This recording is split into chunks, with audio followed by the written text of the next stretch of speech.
Hey boys, it's HarmNone.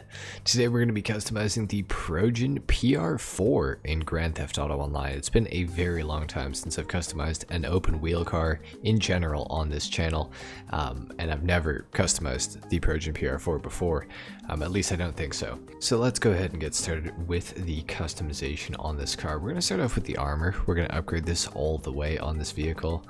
For the bodywork, we have a few different things we can do here. Actually, there's a little bit more than I was expecting, to be completely honest. I kind of like the look of it with the lightened Mark III body on it. I feel like that's kind of a cool look for it. It's also kind of cool with the vented Mark IV, but I think that I like the Mark III the best. I feel like the shape works the best. Ooh, unless we just want to go for the regular Mark III body itself, which I actually kind of like maybe even more. It does remove... Oh no, it doesn't remove the vents. Let's do the Mark III body itself. For the brakes, we're going to go for super brakes on this thing because it has that option, so we might as well, obviously. Now for the front wings, now the thing is with these actually do change how the car handles. So we have the maximum grip front wing, which I do believe is actually going to be the one that does provide the maximum amount of grip. I don't know for sure. I'm not 100% familiar with how these upgrades actually impact the car, but I know that they all do impact the car's handling and the performance of the vehicle. I think that I don't know. The stock one's okay. I kind of like the more circular stuff. So the circuit attack front wing, I kind of like the look of that. I don't mind the legendary front wing either. I feel like I want to go with the circuit attack wing though, so let's go for that. For the engine, we're going to upgrade this all the way. For the exhaust, we can add the turbo exhaust, which I don't actually really see what that's doing. Is there anything that it's adding into the car? No, not really. We'll go for it, I guess, anyways. Why not? Now for the livery options, we have a Jakey's Logger livery, we have a Sprunk livery as well, a Team Lezard, a Douche Racing, we got Team Progen / Dinka, we have Pisswasser Racing, Atomic Racing, Tension Motorsports, Estancia Tobacco. I actually really like that livery. I think that's super cool. We got the Redwood Racing, of course, and Back to None. I have a lot of cars that have Redwood Racing on them. I kind of want to go for something a little bit different today. I'm kind of thinking of going Atomic Racing.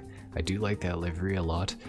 The Team Progen and Dinka is really cool looking. I want to say that's McLaren's livery, if I'm not mistaken. I'm not 100% sure. I really don't know much about F1, but I just kind of recognize this livery. I'm sure I'm going to get roasted in the comments, but yeah, I don't really know my stuff. Atomic Racing, I think, is the livery that I want to go for today. Now for the color on this, I wouldn't mind going for like a frost white. I also wouldn't mind going for something a little bit different, like a silver maybe, something like that. Red is definitely a no-go. Orange could be okay, actually. I don't mind the look of that. We could do yellow as well. Honestly, a green wouldn't be terrible either. What about like a diamond blue? Diamond blue is not bad. It's definitely not bad. What if we went diamond blue for the primary, and then for the secondary color, what if we went for like black? I kind of like the look of that, if I'm being honest. I think that we should do that. Let's go for it. For the pearlescent though, I think I might go ahead and make it black, just because I don't want it to be like too metallic looking. So we're gonna go ahead and put a black pearlescent on there. Now for the wing, we have quite a few different options here. Again, I want to keep it sort of as circular as I can. So we'll probably end up going for something like the extreme wing. It's got sort of some circles in it, in parts of it, or maybe the large wedge wing. All of these are pretty angular, but I want one that's got like some little curves to the corners. So there's a few that kind of fit with what I want to go for. I think the wedge wing might be our best bet. I think I'm going to go for that one. For the transmission, I am going to go for the super transmission, so let's throw that on. The turbo as well, might as well do that. Now for the wheels, we have race wheels. So we can go ahead and take a look through here and see if there's anything that we like. We have some wheels that are striped. I guess that's striped with the secondary color that we chose because they're going black every time that I scroll over them. I kind of like the grid line, to be honest. I like the grid line a lot. Maybe we go grid line, we'll see.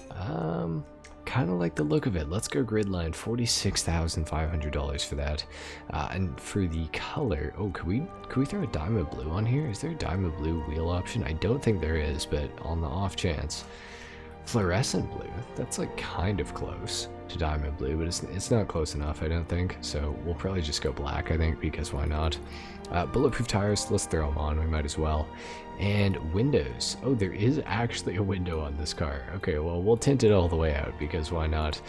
Oh, we can also remove the windshield or change up the windshield quite a bit.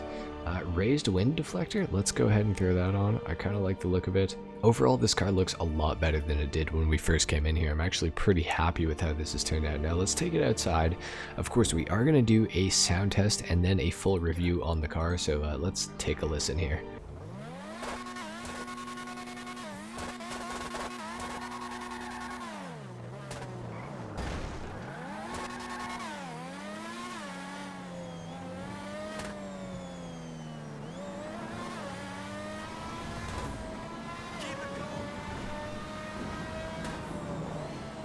Definitely an interesting sounding car. It definitely sounds more like an F1 car than most cars in GTA. The interior here is pretty interesting. It's quite basic. It is based off of an older F1 car, so it's not going to be quite so modern, but I think it's pretty cool looking. Just basically looks like a go-kart, if I'm being completely honest. But it's pretty nice. Overall, it's a good looking car. Not too fast in a straight line. That is due to the high amount of downforce that this car has. And I think that some of the options that we have put on the car today have definitely affected the top speed and probably improved the handling quite significantly, I would assume. But they have definitely affected the top speed. So if you don't know anything about open wheel cars, you can use them in free mode, obviously, as you guys can see, like I'm doing right now. And then you can also use them in the open wheel category races that are in GTA and compete against other players. And you can use your custom vehicles so long as they are enabled and able to be used. So that is pretty cool. Open wheel is pretty interesting. I haven't done a whole lot of it, to be completely honest. I've done a little bit of open wheel stuff, but it's not my favorite thing ever, mostly because I haven't really taken the time to understand what all of the modifications that you can do to the open wheel cars actually affect on the vehicle, whether it's, you know, making the top speed a little bit lower or higher, or the handling better or worse, stuff like that. I haven't really paid much attention to it. What I can tell you is that the vehicles do feel like they are glued to the road. Like, this thing feels like it's glued to the road right now. It feels like it's got like gravity times 10 on top of it. Like, it's crazy. It's not lifting up. It's hard to get these things to go into the air, to be completely honest, which isn't the most realistic feeling, but it does kind of come across pretty well, that, you know, it's a high downforce, high, you know, handling car. So it gets the job done, you know, and it is a fun vehicle to drive around in free mode. I have to say, you can just cruise around corners and stuff like that. It's very responsive. It's actually very fun and quite rewarding to drive, especially if you get the cornering speed sort of right and the cornering angle and everything. It's actually kind of a blast. So I would definitely recommend looking into the PR4 this week while it's on sale, guys. Definitely check it out. I mean, it's on sale for like 2.4 million, down from like just over 3 million, so it's actually a pretty good discount. So I would say that I recommend checking it out and seeing if it's something that you would be interested in. And one more thing before the video is over, I have heard that the Benefactor BR8 and the Progen PR4 are the two most competitive open wheel cars in the game, and the PR4 being on sale this week does make it seem pretty worth it to pick it up. I have driven the BR8 and I have now driven the PR4. Honestly, hard to tell a difference between the two, but generally the BR8 is considered as the faster vehicle, although the PR4 is a lot smaller, so that might come into play in some certain scenarios. If you want to get into open wheel right now, being that the PR4 is on sale, I would say pick it up. Overall though, I would say that the Benefactor BR8 is definitely the better vehicle to pick up overall, just because that seems to be what the community says overall. Anyway guys, thank you so much for watching my customization and review on the Progen PR4 in GTA Online. If you guys enjoyed the video, or if you learned something, a like is of course appreciated, if not dislike. Subscribe to the channel if you guys are new, and I will see you all in the next video. Until then, take care. Peace.